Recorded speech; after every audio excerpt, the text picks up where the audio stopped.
How to correctly install a torque converter.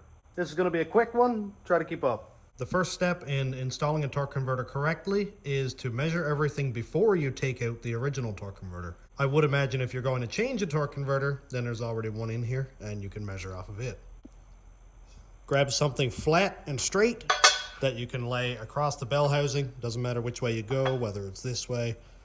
This entire thing is perfectly flat the whole way around, so the reference point doesn't matter.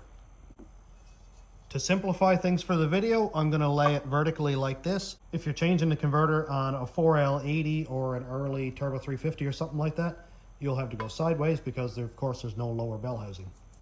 I'm going to take two reference measurements, one off the pilot shaft here and one off the flange that's actually going to touch the flex plate.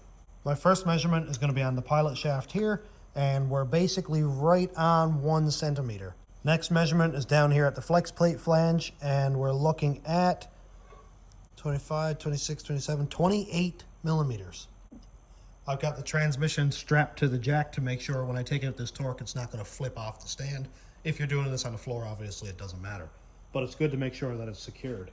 Now I'm going to take the torque converter out, try not to squish my fingers, and I've got a drum in under the transmission here to collect any fluid. Oh, fluid looks pretty good, still red. Oh, that thing is heavy.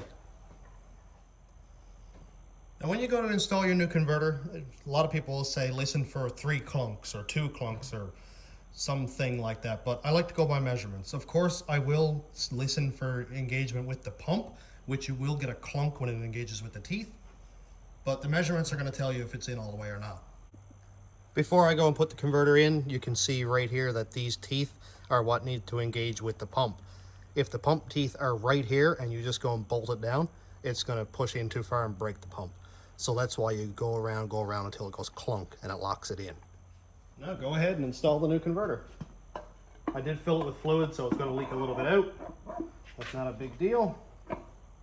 Just rotate it around. That was a clunk, but we're not in all the way. You can see right here that that pilot shaft is still pretty much flush with the bell housing, so it does have to go in further. It's almost deceiving because it looks like it could work, but if you go ahead and bolt this in right now, it's going to destroy the pump, and then your transmission just won't work. So it can take a little bit of messing around, but there we go. We got it in the rest of the way. Now you can see right here that it is well below the surface of the bell housing. Now, I know when you're in a rush, you're trying to get the transmission back in, you don't want to go messing around with measuring and wasting all that time and stuff, but you got to double check everything. You can see right here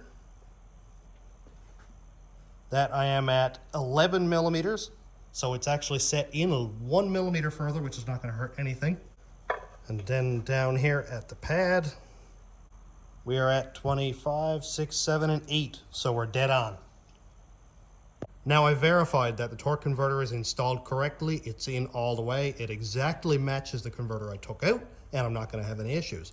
Just to be sure, I like to give it a couple of turns, just to make sure there's no binding, there's nothing snagging. That feels smooth as butter. So we're good to go. Hope you enjoyed this quick video. Thanks for watching. Have a great day, everybody.